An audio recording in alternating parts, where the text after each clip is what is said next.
चलते हैं। आप इस वीडियो को देखने से पहले ना आप हमारा प्रीवियस वीडियो देखकर आए ना, तब आपको अच्छे से समझ आएगा। ठीक है, मैं 2 लाइन से शुरू करता हूँ इस लेक्चर को। मैं 2 लाइन से शुरू करता हूँ। हौसले के तरकस में कोशिश का वो तीर जिंदा रख, हौसले के तरकस में कोशिश का वो तीर जिंदा रख। हार जा चाहे जिंदगी में, हार जा चाहे जिंदगी में सब कुछ, मगर फिर से जीतने की, मगर फिर से जीतने की उम्मीद जिंदा रख। तो इसी 2 लाइनों से हम शुरुआत करते हैं आज के अपने लेक्चर की। ठीक है, हम स्टार्ट करेंगे सेल बोल से। हमने सेल बोल के पहले वाला सारा पार्ट खत्म कर दिया था, अब हम स्टार्ट करने वाले हैं सेल बोल से। तो बने रहिए हमारे साथ लास्ट तक, और कोई भी दिक्कत आए तो कमेंट करना ना भूलें। ठीक है, शुरू करते हैं।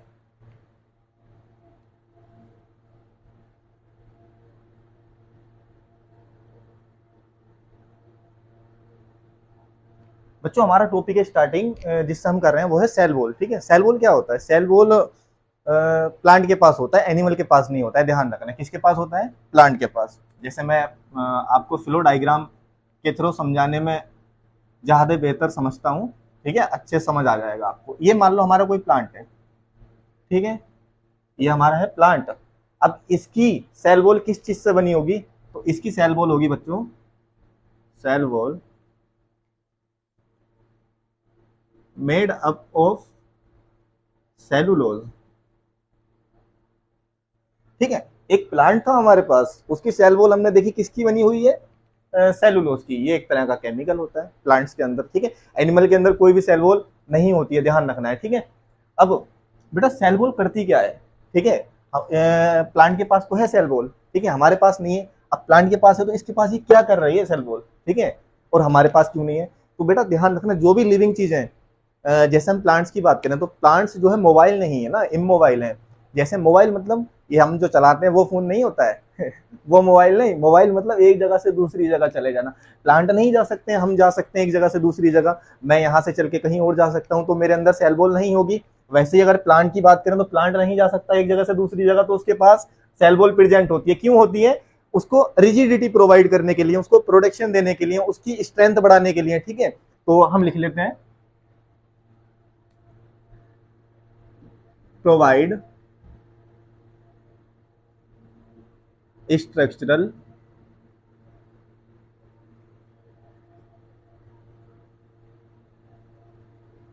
Strength and rigidity. तो बेटा किस किस को रिजिडिटी का मतलब नहीं पता है, मैं लिख देता हूं। रिजिडिटी का मतलब होता है टाइटनेस, हम इसको समझ सकते हैं। टाइटनेस मतलब ठोस, रिजिडिटी मतलब ठोस, बिल्कुल ठोस। तो प्लांट देखो, प्लांट के अगर आप कभी ना यहाँ पे, जैसे ये प्लांट का ये वाला पार्ट होता है ना, अब यहाँ पे आप मारोगे इस तरीके से तो आपके चोट लग जाएगी। ठीक है, क्यों चोट लग जाएगी? रिजिडिटी की वजह से आपके चोट लग जाएगी, जो टाइटनेस है। वैसे ही अगर इंसान के मार देंगे तो चोट नहीं लगती है, या फिर कोई दिक्कत नहीं होती। क्यों? क्योंकि हमारे पास सेल बॉल नहीं है। ठीक है, हमारे पास सेल बॉल नहीं है। तो यहाँ तक कोई समस्या अगर हुई हो तो बताओ, जल्दी एकदम कमेंट करके बता सकते हैं। ठीक है, तो ये हो गया। ठीक है, अब दूसरा काम प्रोटेक्शन का होता है। बेटा अगर प्लांट के पास सेल वॉल ही नहीं होगी तो वो उसका स्ट्रक्चर ही नहीं बन पाएगा, वो खड़ा ही नहीं हो पाएगा। ठीक है, इस तरीके से। तो provide structural strength and rigidity. Rigidity मतलब टाइटनेस, और प्रोटेक्शन, प्लांट को सेल वॉल प्रोटेक्शन प्रोवाइड करती है। किस चीज से बनी होती है? सेलुलोज से बनी होती है। इतना तुम्हें ध्यान रखना है इसके इसमें, और कुछ तुम्हें ध्यान रखना है सेल वॉल में। अब मैं लिखे देता हूँ सेल वॉल। जैसे हमारे पास फंजाई हुआ, बैक्टीरिया हुआ, इनकी सेल वॉल किस चीज से बनी होती है? ठीक है, तो यहाँ पे लिख देते हैं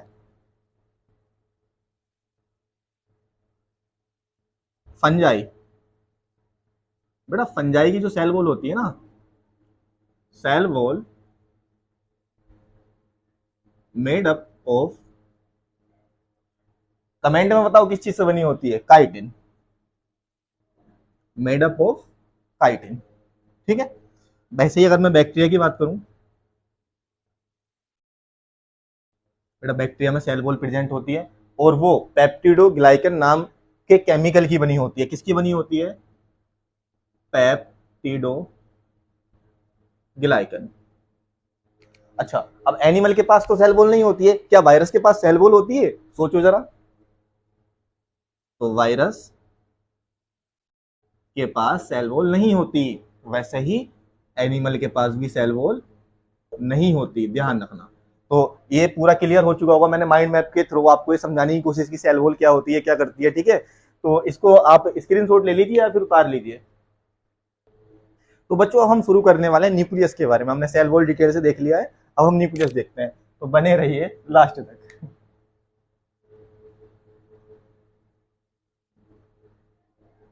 न्यूक्लियस, जितनी भी न्यूक्लियस के बारे में आपको कंफ्यूजन है, मैं सारी दूर कर दूंगा अभी 1 मिनट के अंदर, सारी कंफ्यूजन खत्म। कहीं से भी पढ़ाया आपने, कहीं भी कुछ भी अगर समझ नहीं आया ना, यहाँ पे आएगा, देखो मैं न्यूक्लियस बनाने की कोशिश करता हूँ।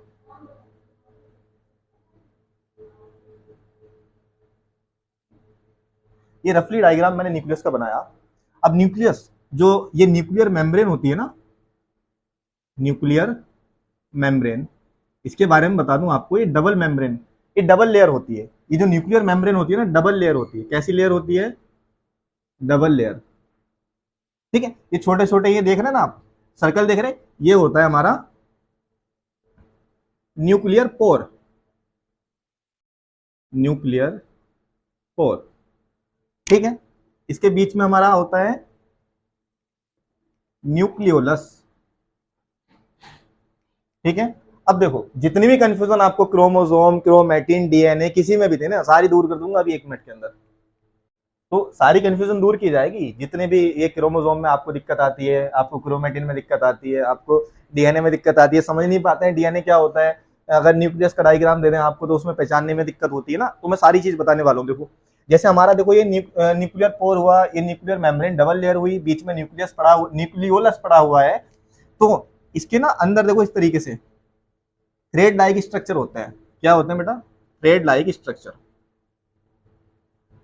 थ्रेड लाइक स्ट्रक्चर मतलब धागे जैसे स्ट्रक्चर इसमें प्रेजेंट होते हैं, ठीक है। ये धागे जैसे स्ट्रक्चर ही होते हैं डीएनए, लेकिन जब ये धागे जैसे स्ट्रक्चर इस तरीके से पड़े हुए हैं तो इनको डीएनए नहीं बोलेंगे, इनको क्या बोलेंगे? हम क्रोमैटिन बोलेंगे। ध्यान रखना, क्या बोलेंगे? क्रोमैटिन। अभी क्लियर कर देंगे सारी चीज, ठीक है।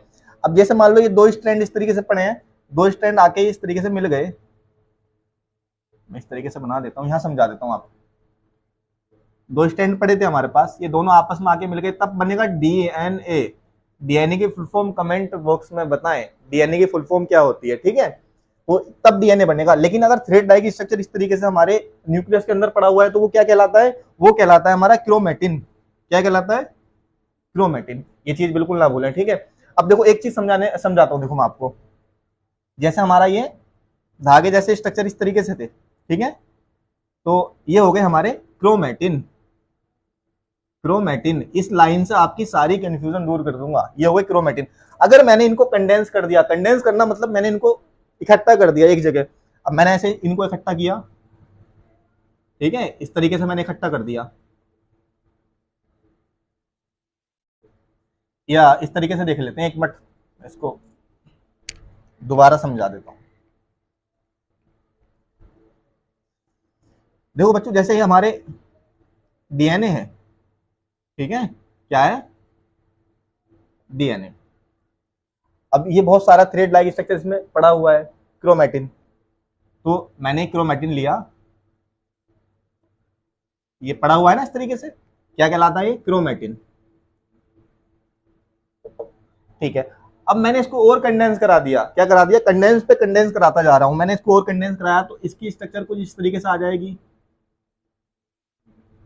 बेटा यही कहलाता है क्रोमोसोम, समझे? इसमें तुम्हें कुछ भी कंफ्यूजन होनी नहीं चाहिए। मैंने क्या बोला? मैंने आपको न्यूक्लियस का डायग्राम समझाया, उसके बारे में बताया, न्यूक्लियस कहाँ होता है, इसमें थ्रेड लाइक स्ट्रक्चर पड़े होते हैं, इनको क्रोमैटिन बोलते हैं, ये मैंने तुम्हें समझाया था, ठीक है। तो अब जैसे ही मैं उसको कंडेंस करता गया, मैंने क्रोमोसोम बना दिया। अब बताओ कोई दिक्कत आई इसमें? नहीं आई। कितना आसान टॉपिक था, ठीक है। अगर कोई दिक्कत आई तो मुझे कमेंट कर सकते हैं, या फिर वीडियो को रिवर्स करके देखो, पीछे करके देखो, सब समझ आ जाएगा, ठीक है। तो इसको उतार लो। अच्छा, आपको लगता होगा कि जेनेटिक मटेरियल क्या होता है, ये सब इसमें दिक्कत आती है ना। तो बेटा जेनेटिक मटेरियल कुछ नहीं होता है, डीएनए को ही जेनेटिक मटेरियल बोलते हैं। क्या? जो ये डीएनए है ना, इसी को जेनेटिक मटेरियल बोलते हैं। जेनेटिक मटेरियल मतलब क्या होता है भाई? अब ये भी नहीं पता होगा आपको। इसी को बोलते हैं जेनेटिक मटेरियल। तो बेटा जब रिप्रोडक्शन होता है, ठीक है, तब जेनेटिक मटेरियल का बहुत अच्छा यूज होता है, या फिर उसका काम होता है ना। अभी तुम जब 10th में आओगे ना, हेरिडिटी चैप्टर आएगा तो उसमें अच्छे से तुम्हें समझने को मिलेगा। यहाँ बस ये समझ लो कि डीएनए को ही जेनेटिक मटेरियल बोलते हैं। क्लियर हुआ ना? क्लियर हुआ? ये बताओ, पूरा कॉन्सेप्ट एकदम क्लियर होना चाहिए, ठीक है? स्क्रीनशॉट ले लो उसका। तो बच्चों अब हम बात करते हैं सेल के स्ट्रक्चर की और सेलुलर ऑर्गेनाइजेशन की। मतलब क्या होता है कि यूकैरियोटिक, प्रोकैरियोटिक, इनमें आपको कंफ्यूजन होगी, तो इनको क्लियर करने की कोशिश मैं करूंगा अभी, ठीक है? एकदम कॉन्सेप्ट क्रिस्टल क्लियर कर दूंगा, बिल्कुल। आप बने रहिए लास्ट तक, ठीक है? तो हम स्टार्ट करते हैं।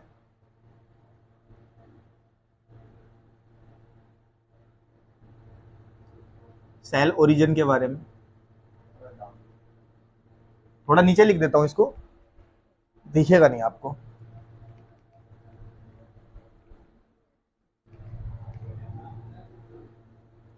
Cell origin and cellular structure के बारे में बात करने जा रहे हैं। क्या होता है सेल का ओरिजिन या सेलुलर स्ट्रक्चर, ठीक है? तो बेटा आपने सुना होगा यूकैरियोट्स होते हैं, प्रोकैरियोट्स होते हैं, इनके बारे में आपने सुना होगा कि भाई सबसे ज्यादा कंफ्यूजन ना यही रहती है ना। मुझे भी रहती थी जब मैं 9th 10th क्लास में था, तब मुझे भी सबसे ज्यादा कंफ्यूजन यहीं पे रहती थी। आपको नहीं होने दूंगा, ये वादा कर रहा हूं, ठीक है? तो प्रोकैरियोट्स या प्रोकैरियोटिक, वैसे इधर लिख लेते हैं हम यूकैरियोटिक, ठीक है बेटा? तो प्रोकैरियोटिक जो होता है ना, ये प्रोकैरियोटिक जो सेल होती है ना, मैंने पढ़ा चुका हूँ पीछे। अब आप जाओगे ना सेल साइज में, सेल स्ट्रक्चर में, जब जाओगे ना पीछे मेरे फर्स्ट लेक्चर में, तो आपको ये देखने को मिलेगा, ठीक है? प्रोकैरियोटिक जो होता है ना, स्मॉल सेल होती है। क्या होती है? स्मॉल सेल होती है, ठीक है? वैसे ही अगर यूकैरियोट्स की बात करें तो ये क्या होती है? लार्ज सेल होती है। क्या होती है बच्चों? लार्ज सेल होती है, ठीक है? अच्छा एक चीज और, जैसे अभी मैंने आपको पढ़ाया न्यूक्लियस, न्यूक्लियस पढ़ाया, उसमें डबल लेयर पढ़ाई आपको, सब ये जेनेटिक मटेरियल बताया, सब कुछ बताया कि नहीं बताया? वैसे ही अगर मैं बात करूं प्रोकैरियोटिक में, क्या वो सेम तरह का न्यूक्लियस प्रेजेंट होगा दोनों में? ये बताओ आप। नहीं हो सकता है। प्रोकैरियोटिक की स्मॉल सेल होती है, तो इसका जो न्यूक्लियस होता है या फिर nuclear region not well defined, मतलब अच्छे से नहीं होता है। ध्यान रखना है, न्यूक्लियर रीजन जो होता है प्रोकैरियोट्स का, वो अच्छा नहीं होता है, ठीक है? अगर मैं बात करूं यूकैरियोट्स की, तो nuclear region well defined. Eukaryotes के अंदर आपको पूरा न्यूक्लियस देखने को मिल जाएगा, इसके अंदर नहीं मिल सकता है ना। मिल भी सकता, कहीं हो सकता है एक्सेप्शन हो कहीं, लेकिन जो मैं लिखवा रहा हूं ना, ये एनसीईआरटी की लाइन है, मैं एनसीईआरटी के बाहर कभी नहीं जाता, ध्यान रखना है, ठीक है? स्मॉल सेल होती है, इधर लार्ज सेल होती है, इधर nuclear region not well defined, अच्छा नहीं होता है, अच्छे से डिफाइन नहीं हुआ होता है न्यूक्लियर रीजन। यहाँ पे न्यूक्लियर रीजन डिफाइन कर दिया गया होता है। इसमें कोई दिक्कत अगर आ रही हो तो बताओ आप।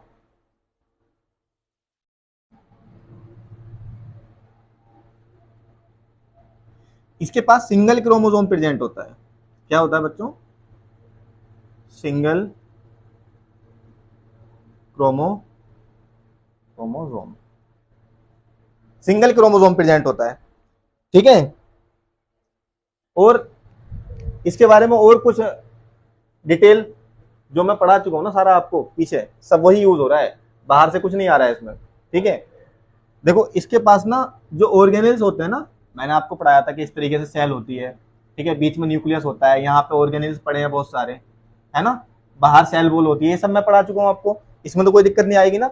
अब मैं देखो जो ये ऑर्गेनेल्स पड़े हुए हैं ना, इनके बारे में बात कर रहा हूँ, ठीक है? इसके जो बीच में ऑर्गेनेल्स साइटोप्लाज्म में पड़े होते हैं सेल के, मैं उनकी बात कर रहा हूँ। तो इसके पास जो ऑर्गेनेल्स होते हैं ना, organelles are not membrane bound, ये समझना है।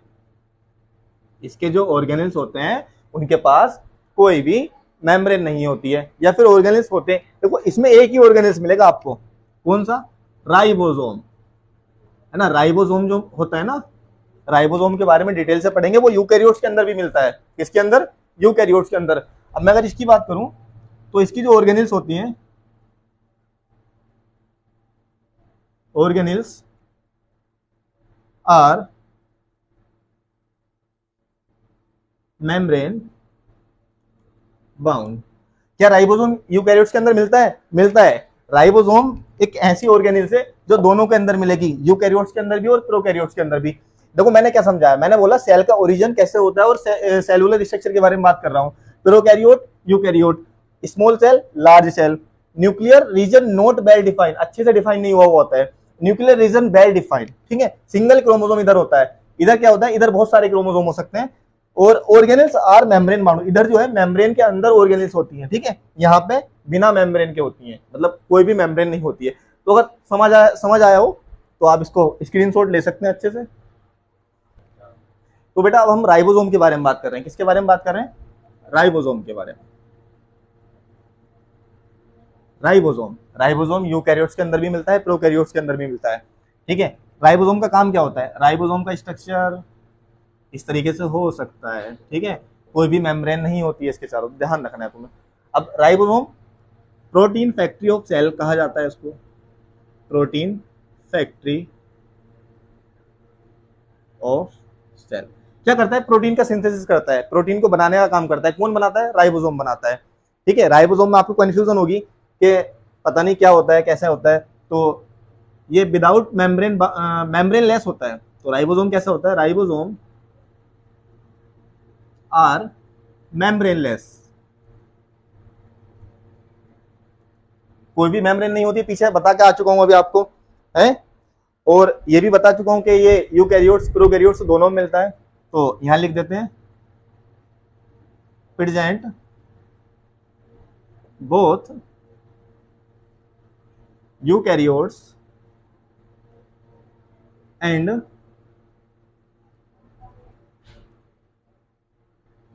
प्रोकैरियोट्स। तुम्हें क्या ध्यान रखना है? तुम्हें ध्यान रखना है प्रोटीन सिंथेसिस करता है, प्रोटीन फैक्ट्री बोला जाता है इसको, ठीक है। मैं लिखे देता हूं, प्रोटीन सिंथेसिस करता है, प्रोटीन को बनाने का काम करता है, ठीक है।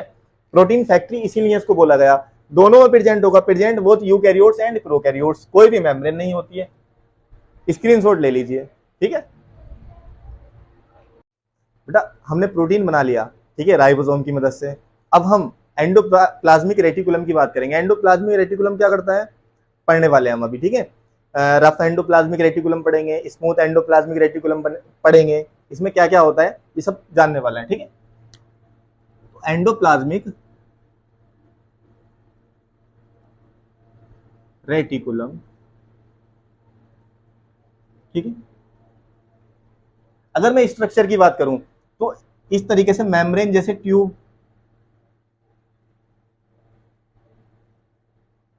मेम्ब्रेन जैसी ट्यूब की फॉर्म में हो सकता है, ठीक है। इस तरीके से इसका स्ट्रक्चर देखने को मिल सकता है।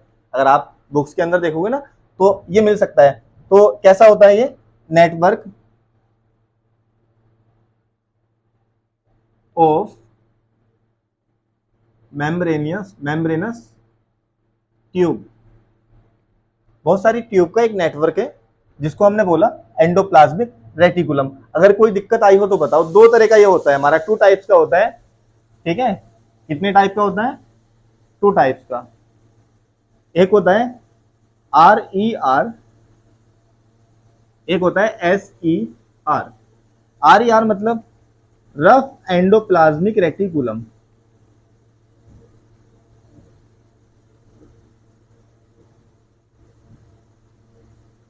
ठीक है। SER मतलब स्मूथ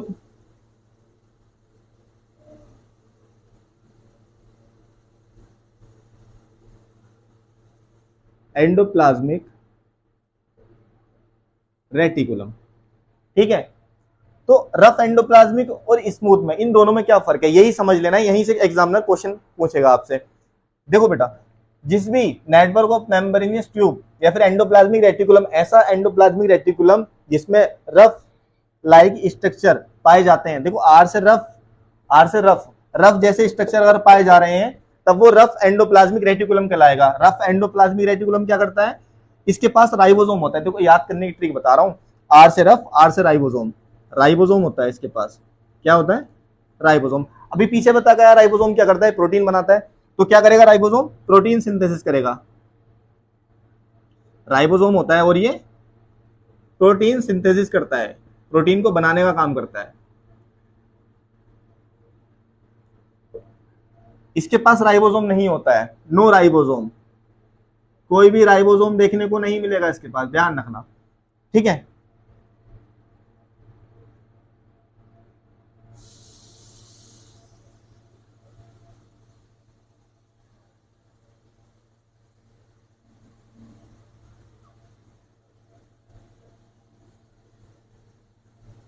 ठीक है बच्चों, देखो मैंने ये 2 पार्ट्स में बांट दिया है, RER SER। राइबोसोम होगा तो प्रोटीन बनाएगा, राइबोसोम नहीं होता है, स्मूथ के पास राइबोसोम नहीं होगा, ठीक है। लेकिन क्या होगा इसके पास, इसके पास लिपिड सिंथेसिस होगा। स्मूथ वाला क्या करेगा, लिपिड को बनाएगा, लिपिड सिंथेसिस कराएगा। इसके पास no lipid synthesis, no lipid synthesis. इसमें कोई दिक्कत आ रही है बताओ, एक लिपिड बना रहा है, एक लिपिड नहीं बना रहा है। एक राइबोसोम है तो प्रोटीन बना रहा है, एक के पास राइबोसोम नहीं है तो प्रोटीन नहीं बना रहा है। इसमें कोई परेशानी नहीं आनी चाहिए।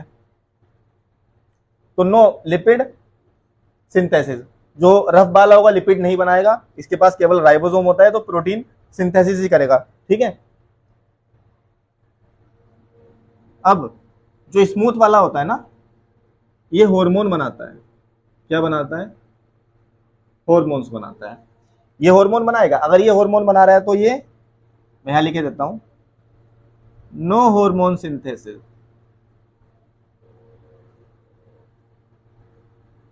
सिंथेसिस। अगर कोई दिक्कत आई हो तो बताओ। क्लियर कर दिया ना सारा, देखो मैंने। तो इसका स्क्रीनशॉट ले सकते हैं आप एंडोप्लाज्मिक रेटिकुलम का। तो अब हम बात कर रहे हैं एंडोप्लाज्मिक रेटिकुलम की बात कर चुके हैं, अब गोल्जी एपरेटस की बात करते हैं। किसकी बात करते हैं, गोल्जी एपरेटस, ठीक है। इसको डिस्कवर किया था हमारा, डिस्कवर्ड बाय कैमिलो गोल्जी। याद कर लेंगे तो अच्छा रहेगा, आगे आने वाले 11वीं क्लास में आपको अच्छे से इनके बारे में पढ़ाया जाता है, ठीक है। तो बेटा देखो, जितना तुमने प्रोटीन बनाया ना, उसको ट्रांसपोर्ट करोगे कि नहीं करोगे, कहीं एक जगह से दूसरी जगह भेजोगे, राइबोसोम के पास से कहीं और भी तो भेजना होगा ना। तो बेटा गोल्जी एपरेटस का यही काम होता है। क्या काम होता है, गोल्जी एपरेटस का काम होता है packaging and transportation.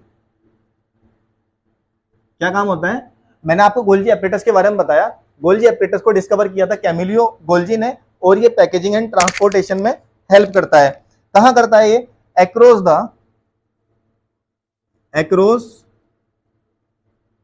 The cytoplasm. कहां करता है, अक्रॉस द साइटोप्लाज्म, साइटोप्लाज्म के पास करता है। अगर मैं इसके स्ट्रक्चर की बात करूं तो इसका स्ट्रक्चर हम इस तरीके से बना सकते हैं, मतलब पैरेलल ट्यूब चलेंगी। क्या चलेंगी, पैरेलल ट्यूब चलेंगी इस तरीके से। तो ये हो जाएगा तुम्हारा गोल्जी एपरेटस। अगर इसमें कोई दिक्कत आई हो तो बताओ। ये बहुत अच्छा रोल प्ले करता है हमारा, they important role in lysosome formation. अब ये लाइसोसोम क्या होता है बता रहे हैं अभी आगे। देखो हमने बात की गोल्जी एपरेटस की, कैमिलियो गोल्जी ने इसकी डिस्कवरी की थी। Packaging and transportation across the cytoplasm, यहाँ पे इसका होता है। ये लाइसोसोम का फॉर्मेशन कराता है। लाइसोसोम के बारे में पढ़ने जा रहे हैं, ठीक है, बने रहिए ना। अभी इसका स्क्रीनशॉट ले लीजिए, इसके बाद में मैं वही टॉपिक शुरू करने वाला हूँ। तो लाइसोसोम के बारे में देखते हैं। अभी हम गोल्जी एपरेटस पढ़ गए, वहां पे हमने देखा कि वो जो होता है गोल्जी एपरेटस, वो लाइसोसोम की फॉर्मेशन करा रहा था। इसके बारे में देखते हैं। बेटा इसको सुसाइड बैग बोला जाता है, अभी बताऊंगा क्यों बोला जाता है, ठीक है।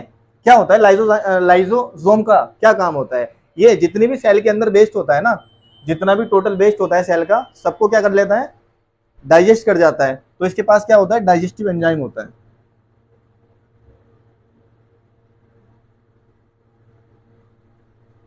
ऑल वेस्ट, सेल के अंदर का जितना भी वेस्ट होता है सबको ये खत्म कर देता है, किसकी मदद से, डाइजेस्टिव एंजाइम की मदद से। ठीक है, अब जो टर्म पड़ी हमारी,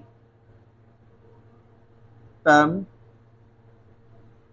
सुसाइड बैग, ये क्यों पड़ी, समझो जितना भी सेल के अंदर सेलुलर डिस्टर्बेंस होगा ना, अगर वो ज्यादा बढ़ गया तब सुसाइड बैग की कंडीशन बन जाती है, मतलब सेल पूरी खत्म हो जाती है, लाइसोसोम जो है पूरी सेल को मार देता है। ठीक है, तो लिख देता हूं मैं,